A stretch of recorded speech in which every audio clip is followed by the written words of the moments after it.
Thank you. My adjournment matter today is for the Minister for Education in the other place. The action that I seek is for the government to commit all Victorian schools to consistently teaching and assessing reading using a proven phonics-based approach. Tom is a 15-year-old boy who attended school in a state school in the Eastern Victoria region. Despite being unable to read or write, he had never been held down a single year at school. He couldn't spell his own name, and when he was asked to read the alphabet and describe the sounds that they represented, he couldn't. Week after week, he sat down with a volunteer who he met at a local youth group to learn how to decode the alphabet. After months of persevering, at 15 years old, he began to read his first words.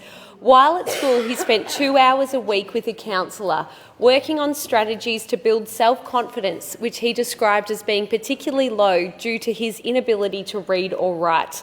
The commitment and contribution from this volunteer and this counsellor and so many other wonderful volunteers across the state is so admirable.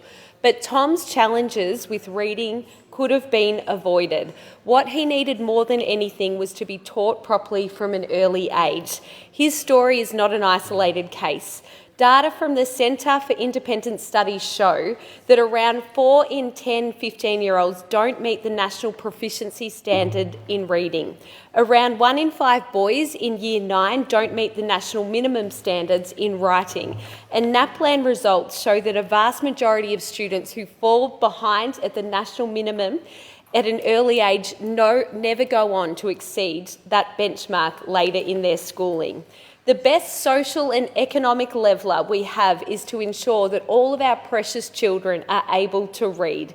When communities and families are in dysfunction, we always see a common denominator.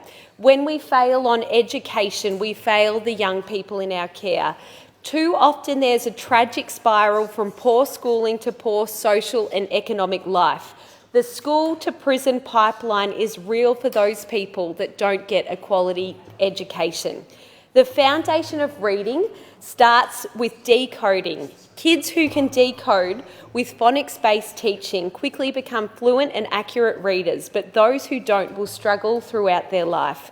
Education experts point out inequity at school can be turned around. While it's true that children start school with different vocabularies, we can give them the decoding skills to catch them up and to bridge that gap. Once you can decode, the English language is open to you. The United Nations Sustainable Development Goal 4 says that children deserve access to a quality education. When can we say we are living up to that goal? And to end, Tom was the first person in his family to receive a stable job, and he attributes that to the lifelong skills that he received from that volunteer who taught him the invaluable skill of reading and writing. Thank you.